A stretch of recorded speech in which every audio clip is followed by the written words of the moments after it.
नमस्कार, मेरा नाम भूत तोरसेकर। आप देख रहे हैं प्रतिपक्ष।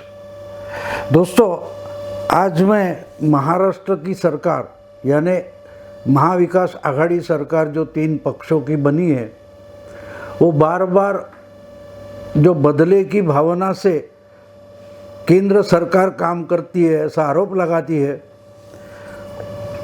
तो वो सरकार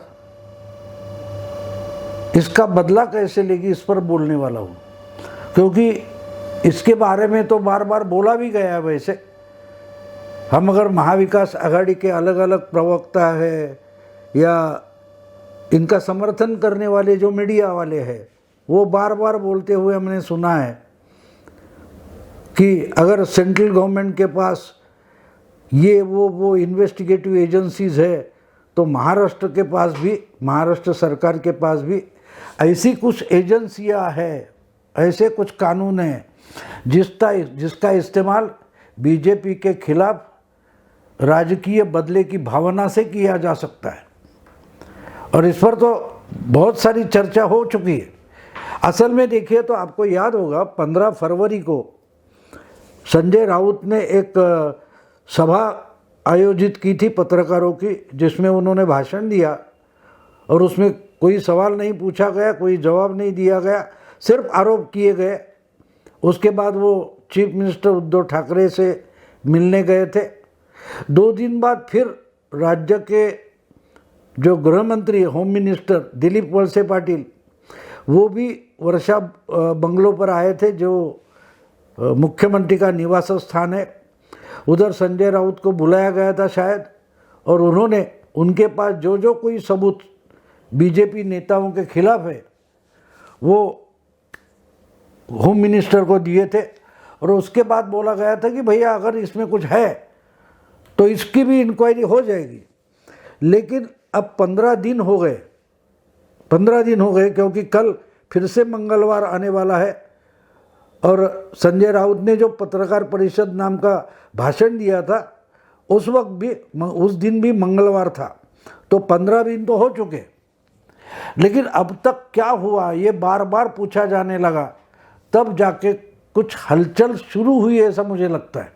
हाँ, और आपको याद होगा, शायद हिंदी हो या मराठी हो, मैंने कहीं ना कहीं इसका जिक्र किया था कि अगर बीजेपी के खिलाफ या बीजेपी नेताओं के खिलाफ कोई बड़े घोटाले या भ्रष्टाचार के सबूत, करप्शन के सबूत शिवसेना के पास या महाविकास आघाड़ी गवर्नमेंट के पास है, तो उसकी इंक्वायरी या उस पर कोई कार्रवाई सेंट्रल गवर्नमेंट ने करने की ज़रूरत नहीं। वही सिस्टम जो है, एंटी करप्शन ब्यूरो है, फिर इकोनॉमिक ऑफेंस विंग है, ये महाराष्ट्र सरकार के पास भी है। जैसे ईडी काम करते हैं वैसे ही ईओडब्ल्यू काम कर सकती है।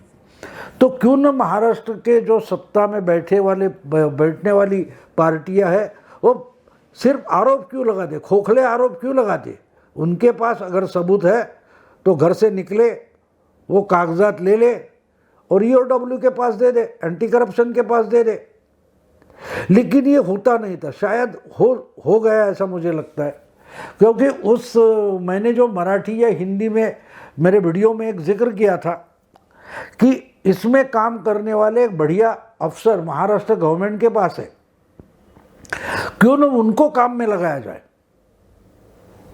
अब देखिए, मैं ये इसलिए बोल रहा हूँ, आज ही ये सब्जेक्ट इसलिए ले रहा हूँ क्योंकि आज ही मैंने खबर सुनी कि मुंबई के पुलिस कमिश्नर, पुलिस आयुक्त फिर से बदले गए।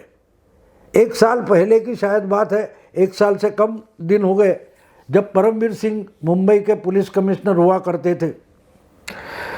तो उनको पनिशमेंट करके उस समय के जो होम मिनिस्टर थे उन्होंने ट्रांसफ़र कर दिया था कहीं दूसरी जगह साइड पोस्टिंग में,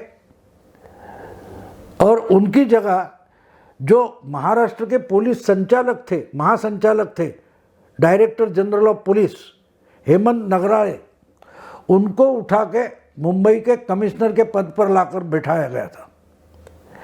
उनको अपने काम की जिम्मेदारी सौंपने के बजाय परमवीर सिंह गुस्से में वैसे ही उठकर निकल गए थे। उन्होंने हेमंत नगराळे आयुक्तालय में आने तक का भी इंतज़ार नहीं किया था और आज वही हेमंत नगराले है, उनको ही कई साइड पोस्टिंग पर भेज दिया गया है और उनके जगह फिर से जो temporary director general of police थे संजय पांडे, उनको लाकर बिठाया गया।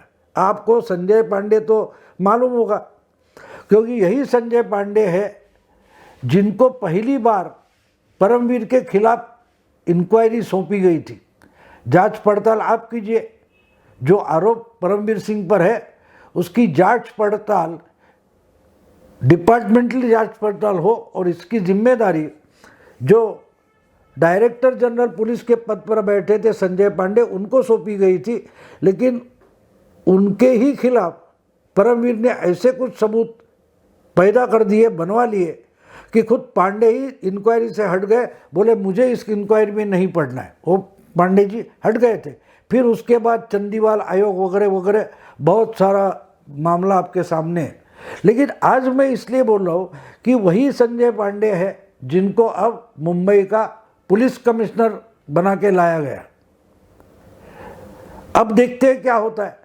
लेकिन इसी संजय पांडे का जिक्र मैंने पहले कुछ वीडियो में किया था। अगर महाराष्ट्र में जो महाविकास आघाड़ी सरकार है और उनमें जो पार्टियां सम्मिलित है, उनको अगर बीजेपी के कुछ नेताओं को फंसाना है या उनके खिलाफ कोई सबूत है उसमें फंसाना है, तो ईडी के पास जाने की भी ज़रूरत नहीं, बिल्कुल ज़रूरत नहीं। ईओडब्ल्यू के पास दे दो। तो ये भी काम महाराष्ट्र में हो सकता है, क्योंकि ईओडब्ल्यू ने इसके पहले बहुत सारे ऐसे घोटाले ढूंढ निकाले हैं, उस पर एक्शन लिए। और मुझे पूरी तरह से याद है जब ये हमारे संजय पांडे जो अब मुंबई के पुलिस कमिश्नर बने, ये उस समय जूनियर थे, मेरा ख्याल है 20-25 साल पुरानी बात है। वो मुंबई के एक डिप्टी कमिश्नर वगैरह हुआ करते थे। फिर ईओडब्ल्यू मुंबई की जो ब्रांच है इकोनॉमिक ऑफेंस विंग, उसके प्रमुख हुआ करते थे। तब इन्हीं संजय पांडे ने एक बड़ा घोटाला सामने लाया था और बड़ा हड़कंप मचा था, बड़ा हड़कंप मचा था। एक महाराष्ट्र में दाऊद शू कंपनी है, दाऊद शू कंपनी, जिसके मालिक कोई थे, इन्होंने एक बड़ा घोटाला किया था। महाराष्ट्र गवर्नमेंट की एक क्या बोलते हैं उसको, कॉरपोरेशन है, चमड़े की चर्मोद्योग कॉरपोरेशन ऐसा कुछ है। उसके तहत बहुत सारे गरीब चर्मकार जो होते हैं उनकी कुशलता बढ़ाने के लिए कुछ अनुदान दिया जाता है। इस नाम पर हजारों चर्मकारों के नाम पर हजारों रुपए का अनुदान लूटा गया। वो इस दाऊद कंपनी, दाऊद शू कंपनी है, इनके मालिक जो थे, इन्होंने एक रैकेट बनाया और झूठे कागजात पर इस गरीब चर्मकारों का सिग्नेचर लिया गया था और उनके नाम पर वो अनुदान उठाया गया था। यानी उनको बताया गया कि आपको कोई मदद मिलने वाली है गवर्नमेंट से, आपको घर मिलेगा, ये मिलेगा, वो मिलेगा, और कोरे फॉर्म पर उनकी सिग्नेचर ली गई थी और उससे अनुदान उठाकर वो दाऊद कंपनी में टर्न किया गया था, घुमाया गया था। और उसका फ्रॉड जो था वो आगे चलकर किसी कुछ लोगों को उसके रिकवरी के लिए नोटिस वगैरह आ गई बैंक से वगैरह, तब जाके ये मामला उजागर हुआ, उसकी एक कंप्लेंट आई। तो संजय पांडे जी ने उसका बड़ी बारीकी से इन्वेस्टिगेशन किया था और करोड़ों रुपए का घोटाला दाऊद शू कंपनी के खिलाफ ढूंढ निकाला था। 22 दशकों पुरानी बात है, लेकिन मुझे अभी भी याद है। लेकिन उस वक्त उस इन्वेस्टिगेशन के प्रमुख अधिकारी संजय पांडे हुआ करते थे। तो आज अगर संजय पांडे को अचानक उठाकर मुंबई का कमिश्नर बनाया गया है, तो मुझे लगता है कि अब जाके यानी बीजेपी के खिलाफ या बीजेपी नेताओं के खिलाफ कुछ कार्रवाई करनी है। ईडी जैसी कार्रवाई करती है वैसी अगर करनी है, तो उसमें जो माहिर है, कुशल है, ऐसे अधिकारी को क्या जानबूझकर लाया गया? मुंबई के पुलिस कमिश्नर बनाकर अगर संजय पांडे जी को लाया गया है, तो क्या उनकी जो इकोनॉमिक ऑफेंस विंग में जो कुशलता उन्होंने दिखाई थी, कौशल दिखाया था, क्या वही कौशल का इस्तेमाल अब महाराष्ट्र की महाविकास आघाड़ी सरकार करना चाहती है? मुझे पता नहीं है, लेकिन अगर ये और वो बिंदु कनेक्ट कर दे कि महाराष्ट्र सरकार बीजेपी के नेताओं को सबक सिखाना चाहती है, उनके घोटाले उजागर करना चाहती है, उस पर कुछ कार्रवाई करना चाहती है, तो इसके लिए अच्छा और स्किल्ड या माहिर अधिकारी अगर कौन हो सकता है तो संजय पांडे हो सकते। ये मैंने 1-2 बार तो वीडियो में मेरा बताया था। अब ये महाराष्ट्र गवर्नमेंट के किसी अधिकारी ने, मंत्री ने सुना या ना सुना मुझे पता नहीं, लेकिन अचानक जब आज पांडे जी को कमिश्नर बनाया गया तो मेरे दिमाग की बत्ती जल गई कि किसी ने मेरा वीडियो सुना है। शायद नहीं सुना होगा, लेकिन पांडे जी का जो कौशल है इसके बारे में तो सब जानते हैं। अगर भाऊ तोरसेकर जानता है एक सामान्य पत्रकार होकर, तो बहुत सारे लोग जानते हैं। महाराष्ट्र गवर्नमेंट में बैठे 20-25 साल से जो मंत्री बने बैठे वो भी जानते हैं। तो शायद इस उनमें भी किसी की दिमाग की बत्ती जल गई हो कि अगर बीजेपी वालों को हमको सबक सिखाना है तो हमको ईडी के पास जाने की ज़रूरत नहीं, हमारे पास इस पर काम करने वाला बड़ा होशियार कुशल अधिकारी उपलब्ध है। अब देखिए कि 15 दिन पहले की बात है कि संजय राउत ने धमकाया था कि अब किरीट सोमैया हो, देवेंद्र फडणवीस हो या बीजेपी के और बहुत सारे नेता हैं, इनके घोटाले भी उजागर करेंगे। बीजेपी के 100 से ज़्यादा नेताओं की फाइलें मेरे पास है, ये भी संजय राउत ने धमकाया था। हाँ, लेकिन वो सबूत क्या है वो उन्होंने प्रेस को कभी नहीं बताया, मीडिया को नहीं बताया, ना प्रेस कॉन्फ्रेंस ली। उसमें उन्हें आंकड़े बहुत बताए, नाम बहुत सारे ले लिए, लेकिन एक भी नाम के आगे कोई सबूत का लेबल तो नहीं चिपकाया। हाँ, लेकिन उसके बाद 2 दिन बाद जब होम मिनिस्टर मुख्यमंत्री के निवास पर आए तो उनसे मिलने संजय राउत गए थे, और उसके बाद जो खबरें आई थी कि होम मिनिस्टर दिलीप वलसे पाटिल ने बताया कि भाई जो कुछ सबूत है वो दे दो, अगर उसमें कुछ तथ्य है तो ज़रूर इन्वेस्टिगेशन होगी। और देखिए, होम मिनिस्टर आश्वासन देता है संजय राउत को कार्रवाई का, और उसके बाद अचानक से जाने जो पुलिस कमिश्नर का 1 साल भी मुंबई में पूरा नहीं हुआ है, उन हेमंत नगराले को अचानक उठाकर साइड पोस्टिंग में ढकेल दिया जाता है और संजय पांडे को ही लाया जाता है। तो ये समझना ज़रूरी है। अच्छी एक बात है कि संजय पांडे इस वक्त तो मुंबई महाराष्ट्र के पुलिस महासंचालक नहीं थे। 2-4 दिन पहले उनकी जहाँ रजनीश सेठ नाम के IPS अधिकारी को डायरेक्टर जनरल पुलिस बनाया गया, जहाँ संजय पांडे टेम्पररी अपॉइंटमेंट करके काम करते थे, ज़्यादा चार्ज करके काम कर रहे थे, लेकिन अब वो फुल फ्लेज मुंबई के कमिश्नर बनकर आए तो शायद उनके जिम्मे ये काम सौंपा गया। वरना तो कोई भी कमिश्नर होगा तो पूरी मशीनरी तो अपने आप काम करती है। कमिश्नर कौन होता है उससे थोड़ा डायरेक्शन में फर्क पड़ता है, लेकिन संजय पांडे को अचानक लाया गया, जो बहुत सालों से नाराज भी चल रहे थे कि मुझे कोई इम्पोर्टेंट पोस्टिंग नहीं दी जा रही। और उन्होंने जब परमवीर को हटाया था, फिर परमवीर को किसी पोस्ट पर साइड पोस्टिंग पर डाल दिया था, उस वक्त भी संजय पांडे का एक इंटरव्यू आया था, उसमें उन्होंने बोल दिया था कि मैं भी नाराज़ बैठा हूँ, मुझे कोई इम्पोर्टेंट पोस्ट ही नहीं दी जाती, मुझे सड़ाया जा रहा है। बिल्कुल ये ऐसा कुछ वो बोले थे संजय पांडे।